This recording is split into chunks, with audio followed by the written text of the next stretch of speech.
दोस्तों यूं तो कहते हैं कि अंत भला तो सब भला। इस मैच में सूर्य कुमार कप्तानी पारी खेल गए, 84 रनों की पारी। और उप कप्तान ने भी अपनी उप कप्तानी वाला जलवा दिखाया। एक ही ओवर में 2 विकेट ले गए, तब जब अमेरिका के बल्लेबाज इंडिया के लक्ष्य की तरफ पहुंचते हुए दिख रहे थे। सिराज आते हैं, एक दिन पहले वर्ल्ड कप की टीम में नहीं होते हैं। बुमराह की तबीयत खराब थी तो उनको मौका मिला और वहां पे वो 3 विकेट ले जाते हैं। कई चीज़ ऐसी हुई जो कि बहुत अच्छी थी। लेकिन आप बताइए, सच बताइए कि क्या ये वो मैच था जिसकी आप उम्मीद कर रहे थे कि इंडिया इस कदर लड़खड़ा जाएगी? क्या ये वो मैच था जहां जहां पे आप बोलेंगे कि सब कुछ ठीक गया? ना, बिल्कुल भी नहीं।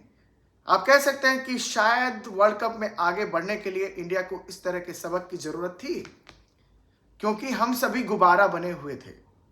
चाहे वो टीम हो, खिलाड़ी हो, एक्सपर्ट्स हो, सब गुब्बारा बने हुए थे कि इस इंडियन टीम से कौन भिड़ेगा, कौन लड़ेगा, कौन टक्कर देगा। यूएसए की टीम आती है, अमेरिका की टीम आती है, वो कहते हैं हम है ना। और जिस कदर बल्लेबाजी की भारत के बल्लेबाजों ने, गेंदबाजी पे आते हैं, भारत के बल्लेबाजों ने, वो बहुत निराशाजनक था। मैच के बाद सूर्य कुमार ने कहा कि जीत एक बात है, लेकिन जीत भी कई बार आपको सबक सिखाती है। हम बैठेंगे और बातें करेंगे कि हम और स्मार्ट क्रिकेट खेल सकते थे, कि स्मार्ट बल्लेबाजी कर सकते थे, कि परिस्थितियों के हिसाब से खेल सकते थे, कि थोड़ी थोड़ी भी साझेदारियां होती तो हमारी टीम इतने प्रेशर में नहीं होती। ठीक है, वो बैठेंगे, वो सोचेंगे, वो मंथन करेंगे। बट हुआ क्या?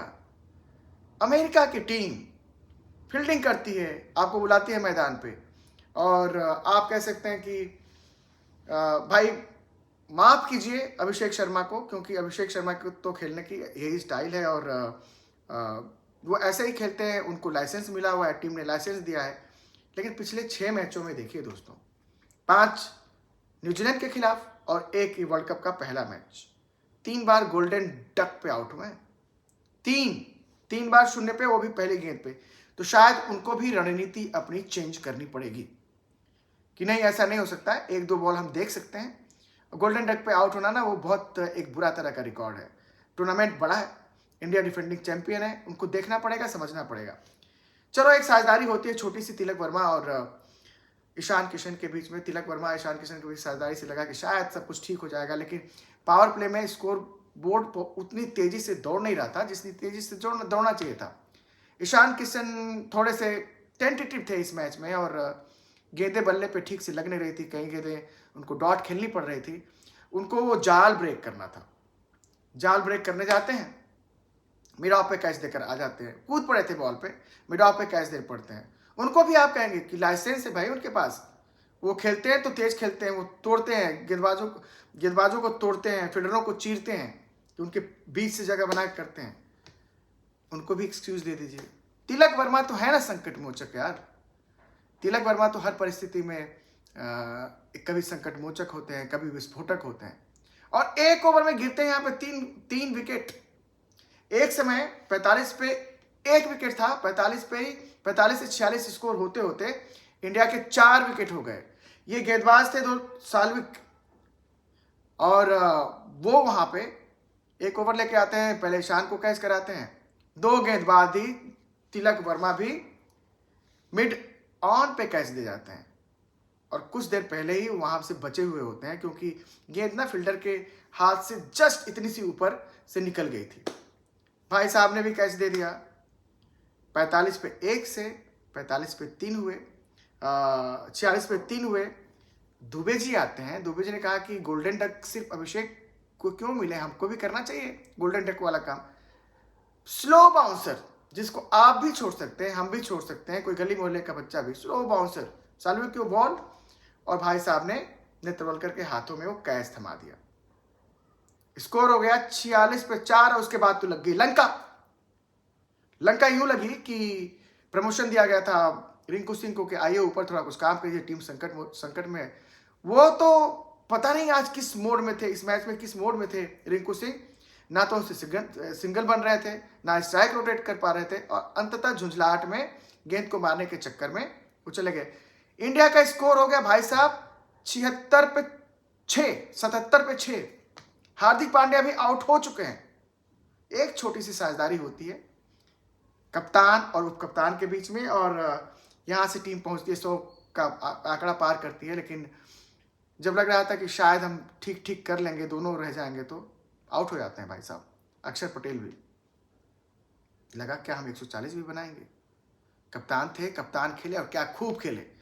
मतलब सूर्या का वो रूप दिखा। आखिरी 20 गेंदों में ना दोस्तों 43 रन बने, और ये सूर्या की पारी थी, ये सूर्य कुमार की कप्तानी पारी थी जो इंडिया को 161 रनों तक ले गई, वरना घोड़े खुल जाने थे। अब बैठो, चिंतन करो और सोचो।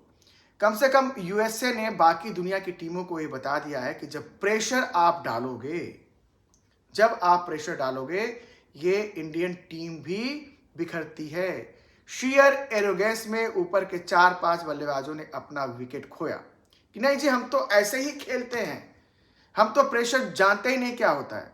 ये वर्ल्ड कप है और दुनिया की टीमें जान गई पहले ही मैच में कि ऐसी भी तुर्रम खान टीम नहीं है, इस पर प्रेशर डालो जीत जाएगी। ये तो अमेरिका थी जो जीत नहीं पाई, क्योंकि इंडिया की गेंदबाजी में दम था। और आपने जैसे ही पावर प्ले में 3 विकेट ले ली थी, जिसमें सिराज के 2 विकेट थे और अर्शदीप ने 1 विकेट लिया, 13 पे उनका स्कोर हो गया 3, तो उनके लिए आसान काम नहीं था। बट वहां से भी वो साझेदारी करते हैं, आगे बढ़ते हैं, और एक समय दोस्तों इंडिया थोड़ी राहत में रहती है, थोड़ी ब्रीफ पीरियड के लिए, और एक समय समीकरण ये हो गया कि 30 गेंदों पे 64 रन चाहिए थे और उनके 6 विकेट बाकी थे, अमेरिका के 6 विकेट बाकी थे। और आजकल जानते हैं आप कि 30 गेंदों पे 64 रन बन भी जाते हैं।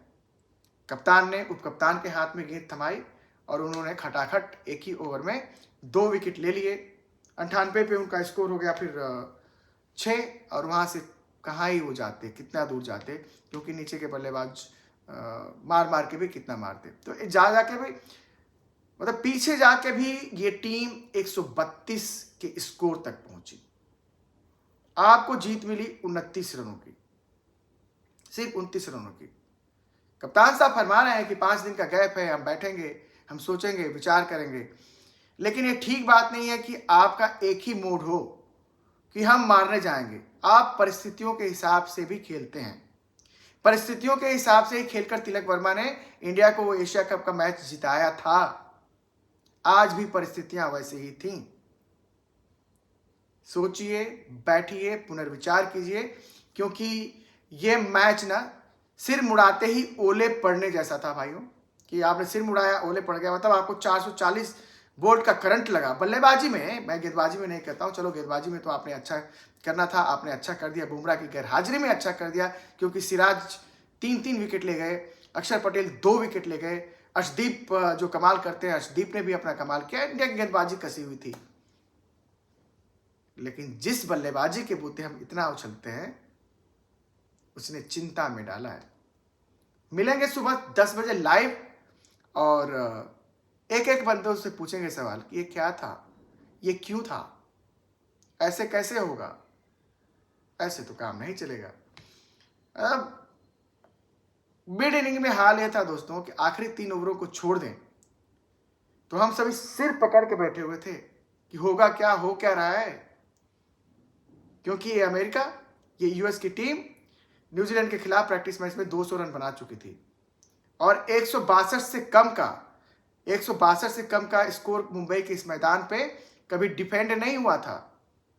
ये यूएस थी जिसने छोड़ दिया आपको। दूसरी टीम मिलेगी तो रगड़ भी सकती है, लेकिन शायद इतने दिनों से हम जो हवा में घूम रहे थे कि हमने न्यूजीलैंड को मारा है, हमने साउथ अफ्रीका को मारा है, देखो प्रैक्टिस मैच में मार दिया, यहां भी मार दिया, वहां भी मार दिया।